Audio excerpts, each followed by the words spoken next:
السلام عليكم ومرحبا بكم معايا في قناة عالم أم دينا. أول حاجة كنقدم من صميم قلبي أحر تعازي لجميع الأسر، جميع أسر الضحايا، وكنتمنى الشفاء العاجل للجرحى. اليوم بغيت نشارك معكم الرز بالدجاج، كيجي هائل واحد طريقة سهلة. هنا عندي الكوكو ديالي كنديرو فيها زيت البلدية والزيت الرومية على قياس نص كاس ديال العنبة ديال الزيت بجوج مخلطين. اللي عنده غير نوع واحد الزيت يكتفي به ماشي مشكل. هنا عندي جوج بصلات مشلضين صافي، غادي نديرهم هنايا، غادي نخليهم كيتحمروا شي شويه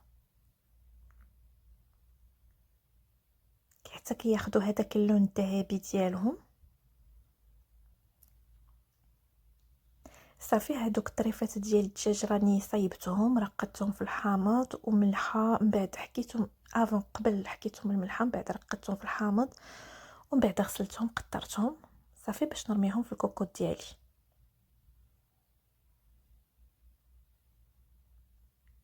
هنا كما كتشوفوا غادي نرمي دوك الطريفات ديالي صافي، غادي يشدوا بلاصتهم هكايا باش غادي نزيد التوابل. هنا في التوابل غادي نحتاج معلقه صغيره نتاع الملحه،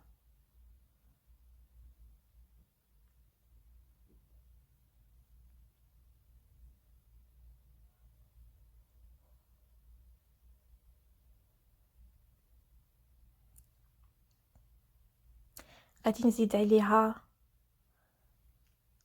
معلقه صغيره ديال التحميره ونص، معلقه ونص باش كيجي داك اللون زوين في المريقه وحتى في الرز. من بعد عندي هنا نص معلقه ديال البزار، والبزار كيبقى على حسب الذوق كما راكم عارفين.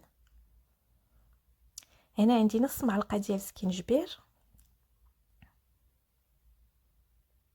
نص معلقه عامره لانكم راكم شفتوا راني زدت واحد شويه. هنا عندي نص معلقه راس تقريبا معلقه ديال زعفران. هنا عندي معلقه صغيره ديال الخرقوم، راني غادي نزيد يعني كتعطيني معلقه صغيره ديال الخرقوم. هنا عندي 3 ديال الفصوص ديال الثومه مقطعين هكا رقاق، اولا تحكوهم كما بغيتو. صافي هادشي اللي غادي نحتاج في التوابل.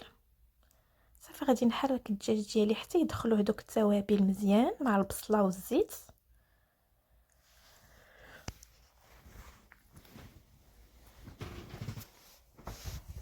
صافي حتى كنحس بهم دخلوا مزيان صافي، وكنزيد فيه غير شويه ديال الماء باش هذيك التبزيره ديالنا اللي درنا دوك التوابل ما يتحرقوش لينا. نزيد فيه غير شويه ديال الماء ونخليه واحد 2 دقائق هكا يتحمر من التحت باش نعاود نقلبو يتحمر على الجهه الاخرى قبل ما نسد عليه، قبل ما نزيد الماء ونسد في مره. ماشي غنسد وانما غير غادي نغطي الكوكوط ديالي، حيت راكم عارفين الدجاج كيطيب دغيا.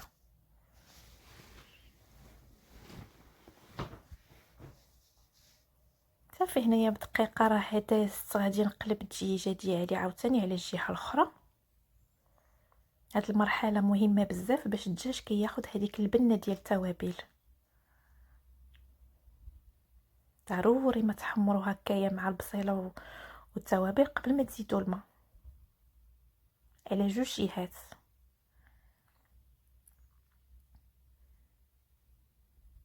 صافي هنا كما كتشوفوا عاوتاني غادي نخليه غير 8 دقائق هكاك صافي، وغادي نزيد ربيطه ديال المعدنوس ديالي، غادي نحطها هكذايا في الوسط صافي، وغادي نزيد المريقه ديالي باش غادي نسد الكاميله ديالي اولا الكوكوط، ما غاديش نسدها نقفلها غير غنغطيها. هنا الماء حاولوا تيفيتيو ديروا على الدجاج مباشره، حاولوا تشوفوا شي حفيره ما فيهاش اللحم وعاد كبوا فيها الماء باش ما كتحيدوش داك التوابل من الدجاج. هنا كتعمروا الماء حدو كيتغطى الدجاج صافي وكتحبسوه باش ما تجيناش بزاف ديال المرقه ميه وما تجيش بنينه. صافي هنا كما كتشوفوا غادي نسد الكوكوط ديالي، غادي ياخذ ليا 20 دقيقه هكايا. الدجاج راه دغيا كيطيب في هذا الاثناء انا مشيت كنغلي كاسرونه ديال الماء اللي درت فيها نص معلقه الملحه، وغادي نرمي فيها الروز ديالي. هنا عندي 4 ديال الساشيات ديال الروز، كل ساشي فيه تقريبا 125 غرام، يعني قولوا تقريبا نص كيلو ديال الروز.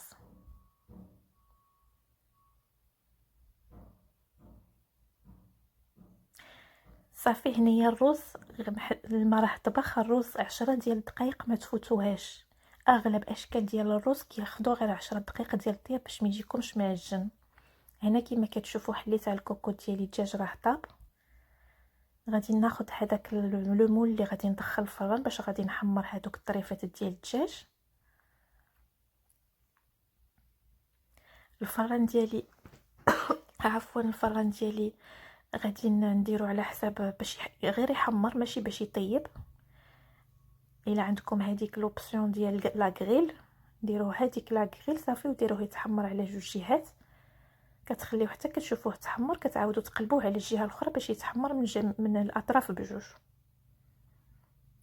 الطريف حمقني حيت راني شاده التليفون بيدي، كنت معلقه التليفون ومن بعد كنت حيدته هضرت فيه وصافي، وقلت غادي نصور غير بيدي هكا داكشي باش داك الطريف ما قدرش نقلبو حيت هزه باليد الاخرى التليفون. صافي هنا غادي نكمل الطريفات ديالي هكايا على هذا الشكل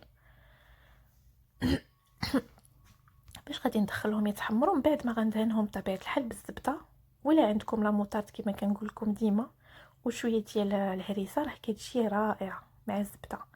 هنا كما كتشوفوا حيدت لهم الجلدات حيت ما كتعجبنيش الجلده، انا خليتها في المرقه غير باش الا طاب بزاف تبقى شاده فيه جلده كتجمع اللحم. من بعد حيد ديك الجلده صافي ودهنته بالزبده ودخلته يتحمر. هنا ديك المريقه ديالي كما كتشوفوا زدت فيها معلقه كبيره ديال المعدنوس ومطيشه محكوكه، مطيشه كبيره وحده محكوكه، كتزيد له واحد البنه غادي تلقوا في هذيك الروز اللي غادي نديرو فيه، كتجي رائعه. صافي هنا غادي نخليوه يلا نشوفوه بدا كيطبخ شي شويه. صافي غادي نرمي فيه الروز ديالي، نتوما كما كتشوفوا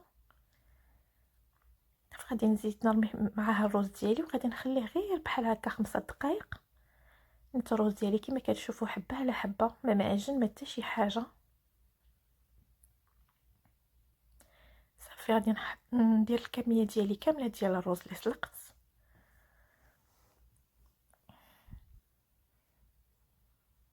صافي ونحركو مزيان باش ياخذ هذوك التوابل كلها، ديك المريقه وداك لي زيبيس وديك المعدنوس ومطيشه، كنحس به تحرك مزيان حتى كيدخل فيه كلشي. ضروري ما تحركوه هكايا مزيان باش يدخل فيه كاع داك المذاق ديال لاصوص. هنا راه ما تحتاجوا تزيدوا لا ملح لا حتى شي حاجه حيت المرقه ما حدها كتقال ما حتى كتزيد تملاح. صافي هنا غادي نسد عليه 5 ديال الدقائق ونرجع نحل عليه، كيجي بحال هكايا ما كيتعجن ما حتى شي حاجه. ما كنسدش عليه الكوكوط كما كتعرفوا، غير كنغطيها. شوفوا كيفاش جا ما معجن ما حتى شي حاجه، باقي كله حبه على حبه واضح. صافي هنا غادي ندوز لطبق التقديم ان شاء الله، باش غادي ندير لكم تقديم الاخير، كل واحد يدير على الشكل اللي يبغى. صافي فرشت هكايا الروز ديالي ومن بعد غادي نجيب دوك الدجاجات اللي حمرت في الفران وغادي نحطهم عليه. على هذا الشكل هذا عندي واحد الوريقات ديال المعدنوس قطعتهم هكايا وصافي وزوقت بهم الفوق، وتيجيو بنينين حتى في المذاق مع الرز وكيبقاو صحيين، راكم عارفين فاش كناكلو هكا طبيعي. كنتمنى تكون عجبتكم هاد الوصفه، وما تنساوش ديروا اشتراك واعجاب الى عجبتكم، وكنتمنى تكونوا استفدتوا منها. نتلاقاو ان شاء الله في فيديو قادم بحول الله. كنقول لكم مع السلامه، الى اللقاء.